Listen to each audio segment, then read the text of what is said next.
All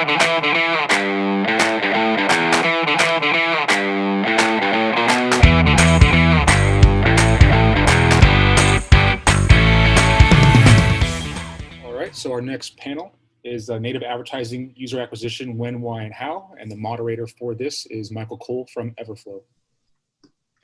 Hey everyone, how's it going? It's great to be here. So just to introduce our panelists for this one, let's kick it off with Richard. Can you tell us a little bit about yourself? Hey, thanks for having me, Michael. My name is Richard Marques. I'm the CEO of Revcontent. We are one of the leading content recommendation, content discovery, native advertising. I'm not sure which buzzword to use to describe it, but we're one of those platforms, and we run the recommendation widgets you see after articles on sites like LA Times, History.com, Mental Floss, Fansided, etc. Great. And Joe, can you introduce yourself? Yeah, name is Joe Burton. I own a full-service online marketing agency with a heavy focus on native marketing. So we buy on pretty much any native platform you can imagine, day in, day out, spend quite a bit of cash on it. So we work this daily. And Ryan? Hey, what's up, everybody? Ryan Scibelli with Advida. I run a performance marketing agency that has focus on native advertising. I've been doing native advertising for about 10 years and here to talk about it. Great. And just to kick this off, Richard, can you tell us a little bit about what is native advertising and give people a picture of what they should be visualizing when we talk about it? Yeah, definitely. So native advertising are any form of advertising, an image, a headline, a video that is hard-coded onto a publisher site, and it's designed to match the look and feel of a site. It's different than traditional display advertising because the format in which is most conducive for success it's largely based around storytelling. Like I mentioned earlier, these widgets typically live after articles on major publisher sites. And when a consumer is reading an article or watching a video or whatever, and they get to the end of a piece of content, their mindset shifts to one where they're kind of looking for what to do next. They'll click on one of these pieces of content and go into a blog post, another video, some sort of pre-qualification landing page that enters them into the funnel. And then you can drive them in whichever direction you want to. Typically, if you type something into, say, the search bar in Google and you click on one of the paid links at the top, it's going to be much more of an aggressive direct sale where, download this now or put your email address in now, sign up for free today, that type of thing. Native advertising has a step between that and when the user clicks on the ad.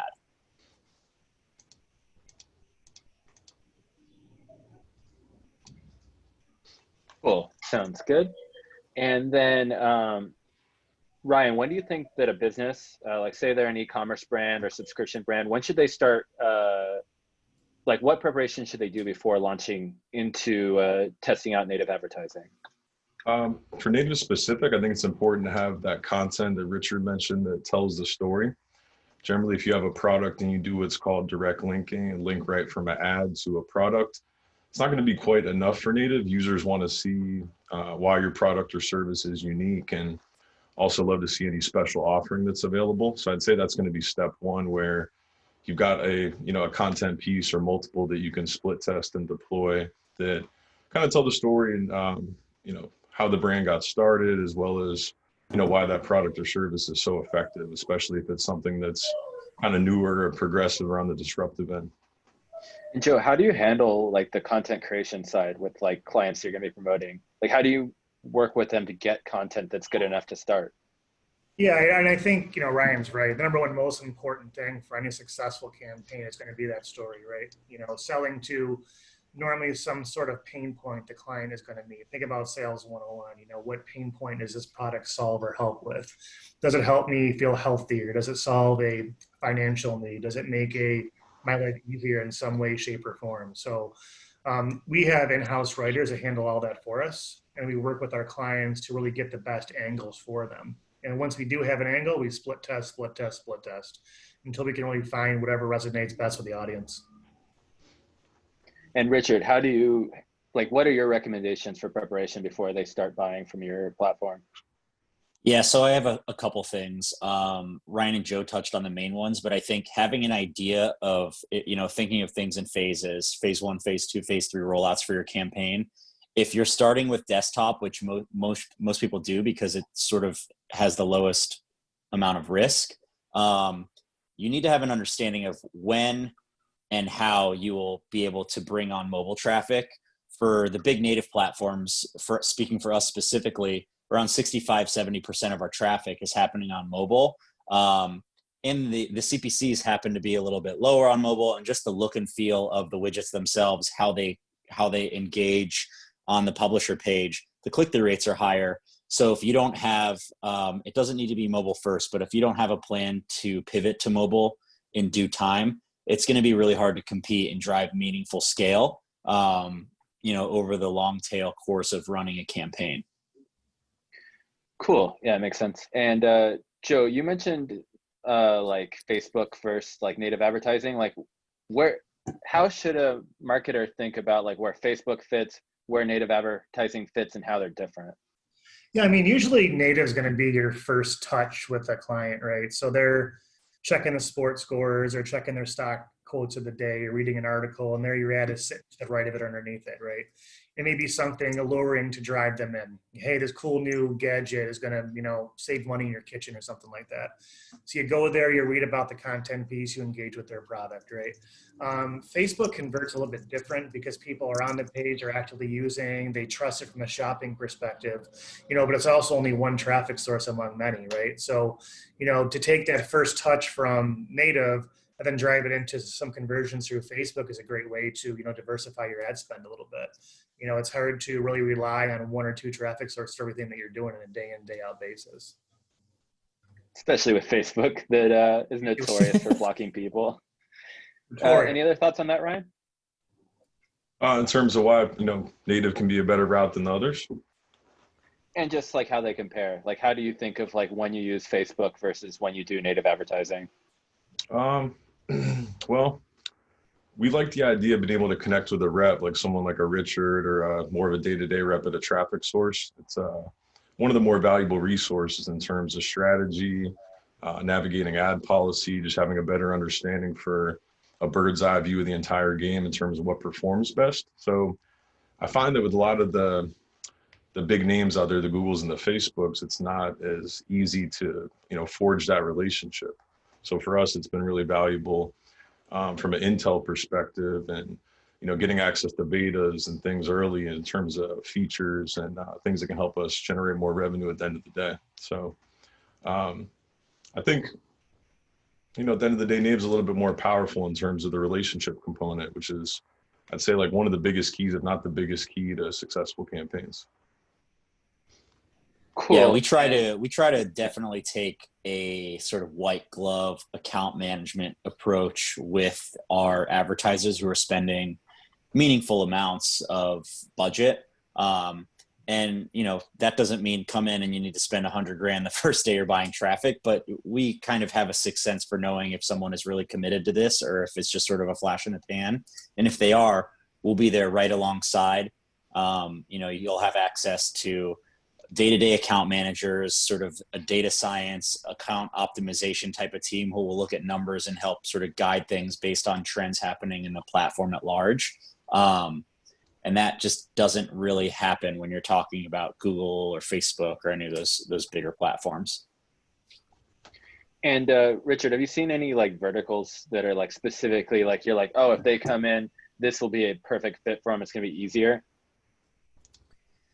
Yeah, one of the things that in this post-COVID world that's kind of picked up are sort of, I'll call it gadgets and gizmos, different things that are tailored to this new world where people are working from home. Low price points, anywhere between $25 and $50. You can tell a story in the sense where this is Bill. He got this. Here, let's look at this thing. This is a lens for my Zoom calls, so you can see all of me. You can do a little bit of storytelling with something like this and run someone through a process relatively seamlessly. and have a transaction at the end, and the attribution all happens in real time, from our platform down to the tracker. And you can see the site, the placement, the country, the operating system, et cetera, and optimize at a very, very granular level to reach those users. And then personal finance is another one that has picked up a lot lately too. And how does it work for your side between like mobile to desktop? Like, is it in-app experience? Is it mobile web experience? Like how do you break out desktop versus mobile? Yeah, so it's both. So when you go to build a campaign in mobile, you will see that you can target by operating system. So you can target iOS, Android, Windows for whoever has those, or sort of all of them. And then when you are actually looking in the reporting within our interface or within your own reporting, you get passbacks on the placement IDs, and it gives you the site names for where the traffic is coming from. Most of our traffic comes from mobile web, but as publishers are starting to get savvier over time, a lot of them have created app experiences. So we just create separate line items for them within the existing targeting. So using Nexstar Digital, which is a big local news publisher that we work with, they have mobile apps for all of their big properties. So using KTLA as an example, you can go to ktla.com and read an article there. But if you have the KTLA app and you get a notification about a fire in LA or whatever's going on, we have them integrated with our SDK, and the widgets sort of look and feel the same, but you'll just see a different line item in terms of your reporting. Cool. And Joe, what types of campaigns do you get most excited about when you start talking with a prospect? Yeah, I mean, I love, again, anything that's got a great content behind it, right? We love lead gen. We do a lot of lead gen in-house, whether that's different forms of insurance, timeshare stuff, mortgages, you name it, right? What's got that great piece is going to connect directly with their consumer. We love the gadget stuff as well. Anytime I can find a cool new product that we can bring out and get it at the marketplace first, that's super exciting for us. Again, those things share very, very well. And we do a lot in the financial space. People care about their finances, right? So what type of investments are smart, whether that's stocks that you look to buy into or different trading systems or whatever. So I guess that, to shorten the answer up, anything that's got a great story behind it, we want to be a part of for sure. And Ryan, what is your thoughts between story versus placement versus audience? How do you think about choosing for a campaign or prospect? I go for the versatile campaigns that convert to the masses, and sometimes we'll find campaigns that have certain audiences that are really potent and profitable, but we're looking to dominate in terms of scale when we come into a native ad network. So we want something we can spend 7 figures a month on, 6 figures a week at absolute minimum. So a good clean product that appeals to almost anyone. I feel like those are the campaigns that have the most legs and also the most longevity. Awesome. And then for everyone, what types of campaign types work best between CPA, subscription, app install, et cetera? Do you see anything that's this is the ideal business model for this, or is it just whatever works with the mass audience? Yeah, I mean, that varies. We don't do a lot of app stuff. Most of our stuff's got some kind of success metric. Usually that's a CPA of some kind, whether it's a lead or a product purchase or an email submit or something like that. Generally speaking, the more data points you can touch, the better. And what I mean by that is if you're selling a high-end financial product for, let's say, $200-300, but you can collect leads at certain points in the funnel through email addresses or things like that to get more data on, that's always pretty powerful as well. So besides the app installs, we see success at most other verticals. I think whatever has the shortest feedback loop from click to transaction has the best chance of success in native, because of how quickly these platforms like ours sort of pump data to the advertiser. So, if someone is putting an email address in and you count that as a conversion right then on the front end, that's going to be very, very, you'll have an advantage doing a funnel like that versus something where you get them to digest a piece of content or watch a video, whatever it is, and then you don't know if that user is valuable in a month or 2 months or 3 months. that's a much more long tail attribution funnel, and it's harder to optimize. One of the big advantages and the big positive things about native is just how quickly the data comes in and how empowered advertisers are to sort of be agile and pump ROI out of every dollar that they're spending in real time. Cool. So we have a question that came in for you, Richard. So do you guys offer feedback on ads and landing pages, or tips to increase engagement and click-through rates? Yeah, that's a loaded question. So how can I answer this one? So, we're not an ad agency, so we can offer feedback on landing pages in terms of what's effective and what's not, but we're not going to be able to do things like say, hey, use this color, or you need to make the button look like this, or here's an image that we know works, run that one. We'll just give more holistic feedback that is tailored to our platform. So an example of that would be, here are examples of different types of funnels that are working. And then, it's pretty intuitive to take examples and just apply those to what you're doing. And then again, test them in real time. And then you'll have a rep or whoever that can kind of work on this with you over time.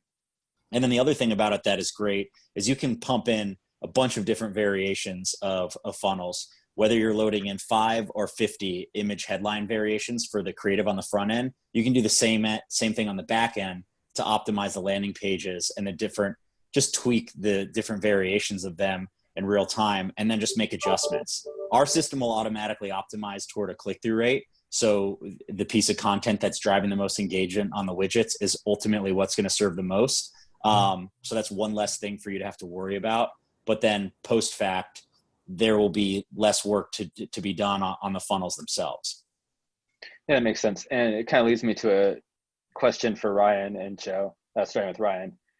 So how do you actually work with like a prospect? Like, are you managing an account on their behalf? Do you buy separately from them? Like, how do you structure that with like a client that has like a test budget of say like 10,000 a month? Usually we put it on our shoulders to take all the risk off the client. Clients love that. And there's almost no rebuttals when it comes to us biz deving and reaching out to that type of client, because they're stunned to hear that we're going to be using our cash to advertise their product and only paying when a new sale or a lead or whatever that desired action is generated. So it makes it a really easy sell. And we rarely will take test budgets because we feel like we'd rather just go after brands that we believe that we can make work based on the research and data that we have. And for us, it ends up being more lucrative when we are able to get them to work versus if we went like a percentage of ad spend format, for example. We've always leaned towards the true performance model at the end of the day. And how do you structure it, Joe? Yeah, so we're the exact opposite. It's kind of funny. So we basically work with people that, want to get into native, but don't necessarily have the in-house team to do it. So we use usually their ad accounts, full transparent. We manage it for them. We show them every trick of the trade, how to build the campaigns out. They see everything, every ad, whatnot through the system. Then we charge them based on, spend with obviously success metrics built in. People tend to like that for other reasons. Again, it's more risk on their side, but it's more built for the clients that want to have that business model, right? Where they want to eventually learn how to maybe do it themselves or, just want to add more insight into the bottom line. And how do you handle like landing pages and stuff like that? Like you mentioned that you create the content, but how are you actually handling the technical side of it for them? Yeah, so we build out the pages. Everything goes through clients for approval. So they see every piece of content that goes through there. Our dashboard actually allows them to approve or deny anything that we do for them. They see all the ads, all the images, anything that we do is all going through our dashboard from the approval standpoint. So there's never like, hey, we never approved that piece of content that you pushed out, or that kind of risk that may be involved with it. So again, it's very, very transparent. Cool. And then Richard, is there any sort of like general advice you have for basically like when you start buying from something like Revcontent, like what kind of placements should they be choosing to start off? Like what kind of structure should they have for like their like first week launching? Yeah, so I wouldn't even think too much about that. The part of the platform onus that we kind of hold on our end with our algorithms and kind of the delivery logic is making sure that you're set up for success. So when you sign up for an account, and you're launching creatives or campaigns for the first time, the way that we funnel content into the network itself starts out with sort of the placements and sites that have proven to be successful for the greater marketplace. And then you can sort of work off of that. And then just generally speaking, most of our traffic, I'd say a big portion of our traffic comes from the news vertical, which is good because it sort of has every type of audience in it. So evergreen type of content works, and finance content works, lead gen content works, gadget gizmos content works, and you'll kind of see those effects happen in real time for very, very, very tailored audiences. Let's say you have some sort of offer that you know is only going to work for a male audience that loves, I don't know, rugby or something like that. I don't know if native is really the best way for you to kind of spend your time and money. But for more generally evergreen types of offers, you're not going to see bad results when you first get started. The big thing is, though, make sure you have that funnel set up to storytell versus, I think, what did you call it, Ryan? Direct lander or click to lander? Direct linking. So just linking right to a product website without educating the user about why the product is effective and why they should potentially use it. Yeah. And Ryan, what are your thoughts on like big brand publications versus like the long tail of like content sites? In terms of where we're advertising? Yeah. So when we start a campaign in the beginning, we're going to go like right to the biggest and best. We'll take campaigns to sites like Microsoft or MSN, to Yahoo, to AOL. Keeps it simple from a variables standpoint in terms of testing. We'll usually go all desktop traffic. And then if we find a winner, we can usually scale it, to the ceiling. And at that point, we'll then look at long-tailed websites and more run-of-network stuff from there. We'd like to, make a profit the whole way, throughout. And we're not interested in coming in on day one and going, run a network and kind of figuring things out over a few weeks. We'd rather come in and, perform well from day one or in that first week, and then use the profits generated from those campaigns to expand into the rest of the network. It's super interesting. It's like the opposite of like a lot of programmatic buying, because anyone who has to buy programmatically, like trying to buy from like MSN or something, it's like a $50 CPM. So good luck making that drive any performance. Yeah. So it definitely makes it very different for native ads. Yeah. What's unique with native, where a cool opportunity is anyone can come in off the street onto a site like MSN with a good product. And if they're willing to sit there and test dozens of different ads and creatives, they can essentially out hustle the competition and find a creative that generates a higher eCPM for the ad network and for the site, and kind of move into spot one. So that's kind of how we got our start. When we first started buying ads with Yahoo, we just kind of kept repeating that process until we were in spot one and locked in. And not only were we getting all the traffic, we were getting it at the cheapest rate possible. So it allowed us to essentially dominate and then, expand out to the additional sites thereafter. And what are your thoughts on this, Joe? Yeah, we do similar. We do break our ad spend out in those different traffic sources. So, we may take a client and start them off on one or two sources, like Facebook and Gemini, right? And the top couple placements. But then we want to diversify that ad spend amongst a lot of sources, see a lot more stability. So, it's a little bit more work that way for us on the long side of things, but also creates a much more stable environment where you're not up one day, down one day, and so on. I always say every site in the world has some kind of value behind it. It may be a penny or it may be $10, but ultimately, as long as you're bidding appropriately on that placement, then you stand to, see more scale, in my opinion.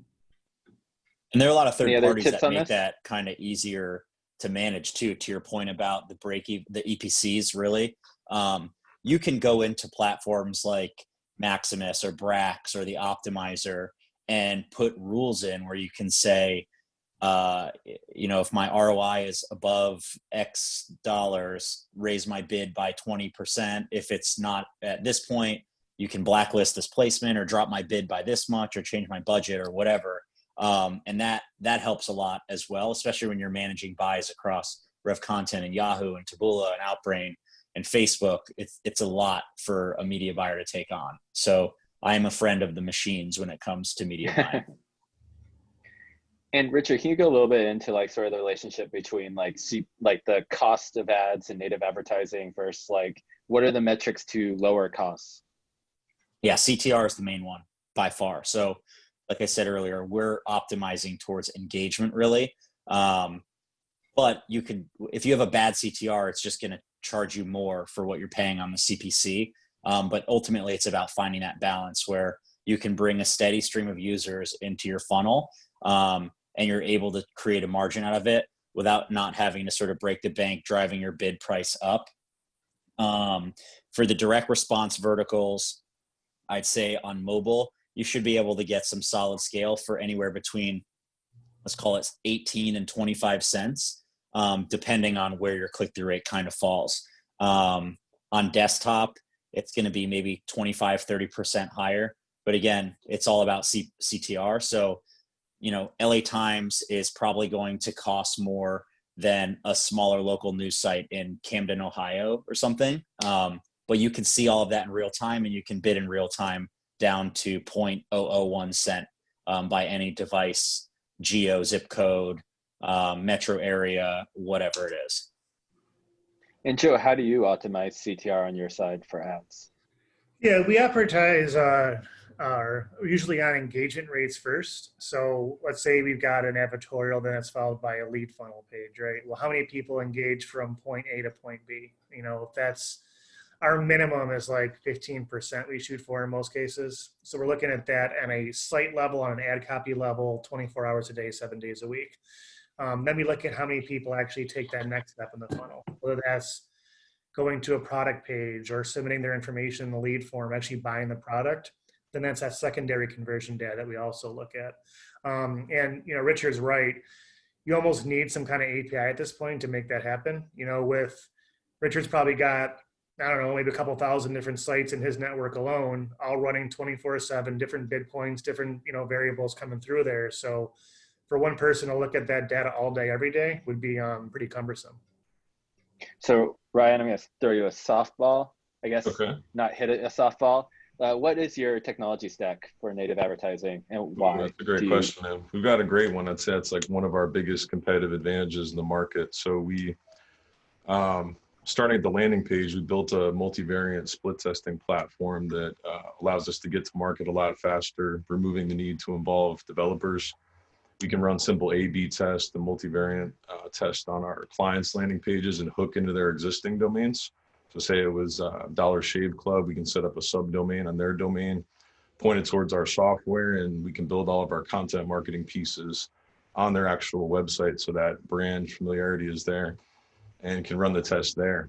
So that's kind of like our foundation. And then as far as plugging into the native networks, use a software called Maximus that's API'd into Revcontent, Taboola, Outbrain, all the top native networks, and allows us to do what Richard and Joe were talking about in terms of kind of, you know, trying to maintain a certain ROAS or profit percentage at the placement level. So I feel like a lot of people and, you know, businesses coming into native today, you know, a lot of these things are almost essential versus 5 years ago, they were very uncommon. So it would be wise to, you know, do that research in the initial stages and come in with a proper tech stack rather than just thinking you can set up a website and a conversion pixel and it's that simple. Can you talk a little bit about your regrets you mentioned in our warm up? Yeah. So that was something I wish I had invested more in, you know, early on, technology. And, you know, a lot of these things were just kind of born out of necessity, and a lot of the software is mentioned on, you know, this panel or things that companies built because they needed them, and other companies took notice and saw it and then became a SaaS platform, and other businesses were, you know, growing out of that. So we fall into that category and have several colleagues that have as well. So that would be probably my biggest regret if I could go back to 2014 when I started. Any thoughts on this, Joe? No, Ryan's absolutely right. And, you know, +1 for his product, we actually use it internally for all of our landing page stuff as well. We've tested several variances out there. You know, there's ClickFunnels, Elementor, several other platforms out to do the same type of service, but, you know, Ryan's has been by far the best we've tested. And again, API is critical. We've tested 4 to 5 different APIs. We've got our choice as the optimizer, but there's nothing wrong with Maximus. They got a very, very good product there as well. It's all about really just your preference, right? They all basically do the same type of thing. They set, your work on automation, which is something, again, if you're not doing at least some form of, it's very hard for you to be competitive anymore. There's just way too much going on. Ryan, you got to plug the product. Let's be shameless here. What's it called? Oh yeah, so check out wizzy.io, wizzi.io. And Joe, appreciate the shout out. And Come on. I think with all these technology components, the big thing I always tell people is if it was actually born out of a necessity, from a company that's really using it versus just built by engineers, which is the case with many softwares that have actually been involved in performance marketing or media buying, I feel like the product just ends up being a lot higher quality at the end of the day because it had to be. Cool. So we had a question come in from Telsa. Would you suggest a funnel with landing page following a step 1 or into 2, into 3 and 4, or do one pagers usually work best? So like a multiple step content page or just a single step content page that drives the user to. I think people do well with both. So it sounds like she might mean like a dynamic form, which we see in finance verticals like auto and mortgage and life insurance, where it takes a bit of information, then you go to the next page and it takes more. In many cases, those perform better because you don't feel like you're filling out a large form like you go to a government website that's an intimidating form. It's more broken into components, so you kind of see the progress bar go as you're moving along, and those tend to enhance conversion rates quite a bit. Yeah, I see that for go ahead, Richard. Like wine subscriptions. I know there's a company out there called like Bright Cellars. I think Naked Wines is another one, or First Leaf, and they do like a flavor profile through a sort of paginated gallery set up on the funnel. They're effective though because they feel tailored and personalized.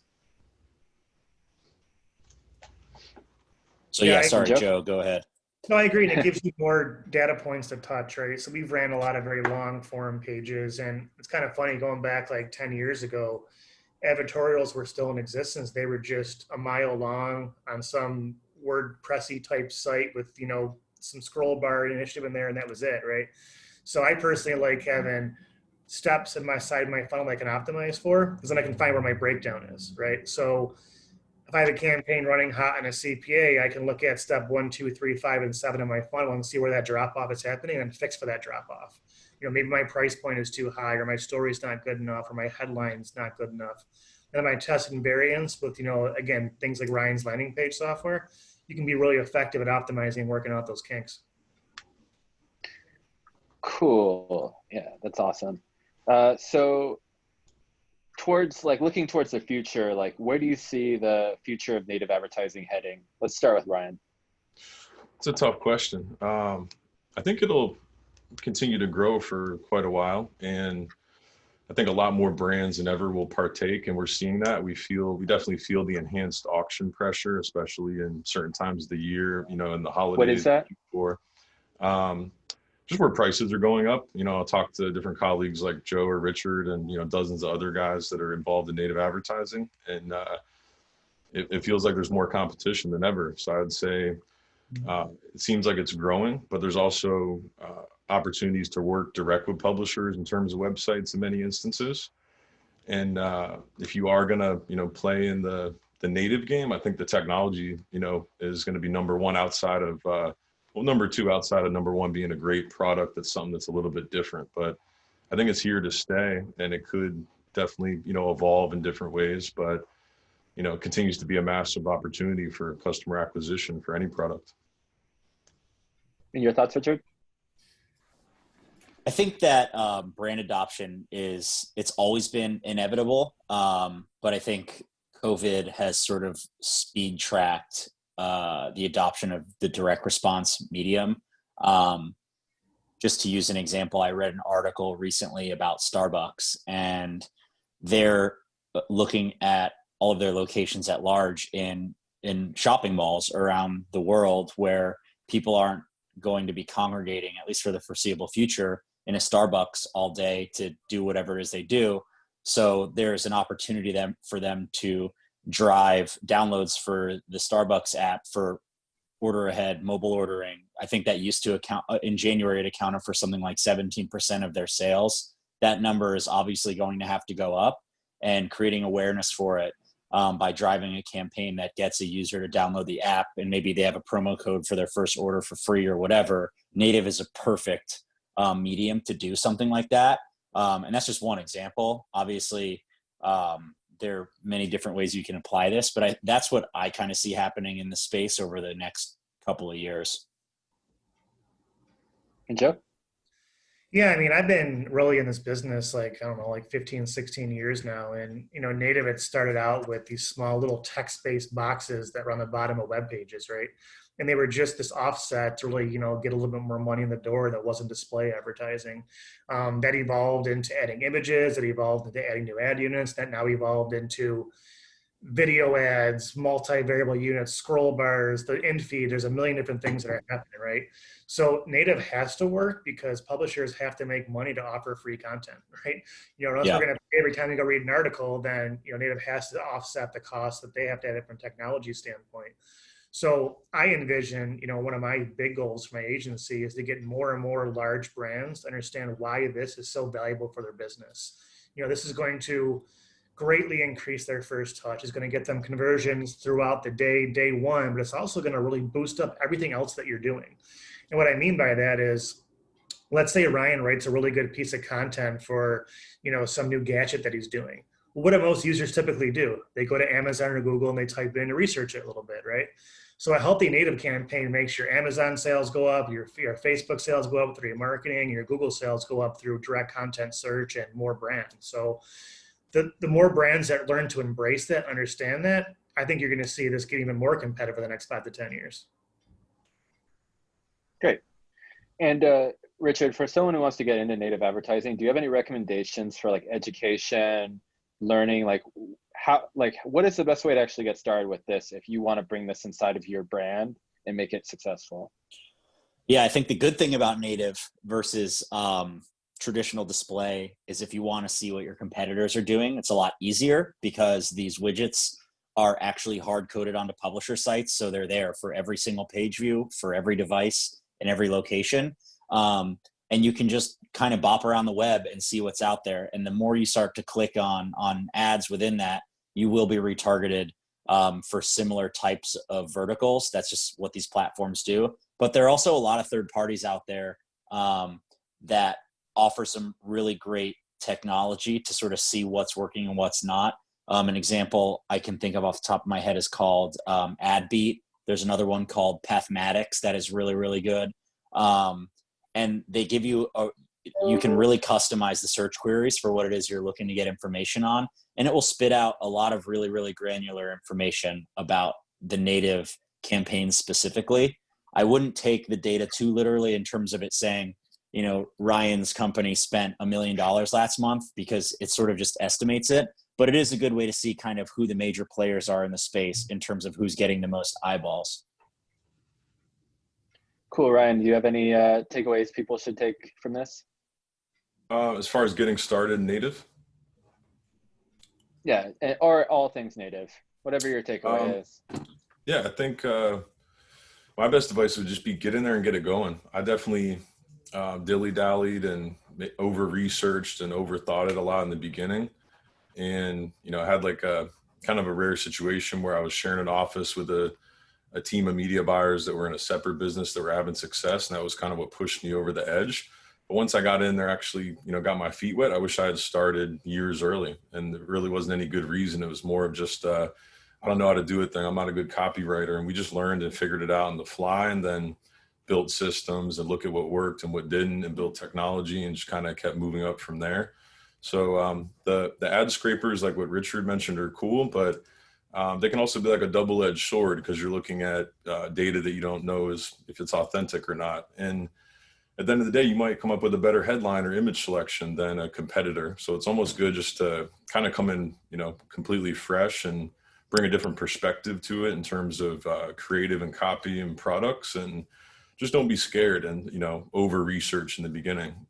Right now there's more resources than ever in terms of YouTube videos, in-person meetups at trade shows, panels like this. All these things didn't exist when Joe and I started.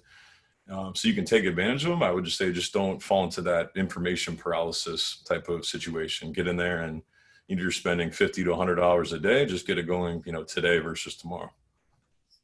And Joe, what are your takeaways? No, Ryan's right. So get in the game, start spending a little bit of money. What's also nice about, native versus maybe some other platforms, you don't have to spend a lot of money to get started. You can drop a couple $100 into a, Revcontent account, start playing with some placements and go from there.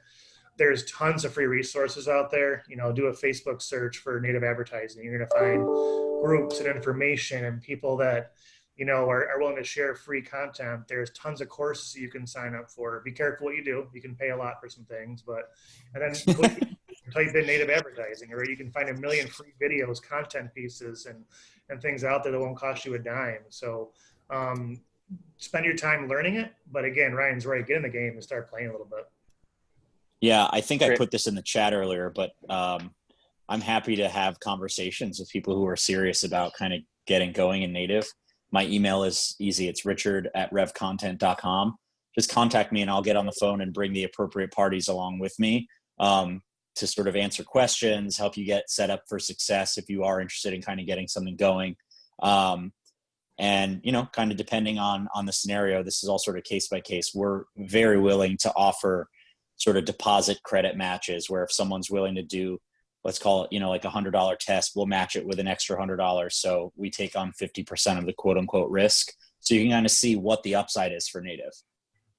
And that's a great resource. I want to emphasize that, just, you being willing to do that from a strategy, side, is not even counting like the credit component. I would have, loved to have something like that when I first started. And these were all hard lessons that we, had to learn manually and on our own. So if you're listening to the panel today and you feel like it's something you've been, meaning to do or wanting to do, I would jump at that opportunity. Absolutely. That's huge. Richard, can we have free credits too? Skype me, bro. And good luck having Mark Zuckerberg do that for you with Google or Facebook ads. All right. Thank you all so much. This is really fantastic. And I hope that the audience really appreciated it. For all of these panels, we will be actually creating them into video content. We'll be making available in the coming months. So this will be accessible when that's ready. And feel free to reach out to me or Rich or any of us if you have any questions or want to learn more. We're going to have a lunch break for the next hour, and then we'll start back at 1:30, I believe. Awesome. Thanks for having us. everyone. This was Thanks fun. for having us, guys. See ya.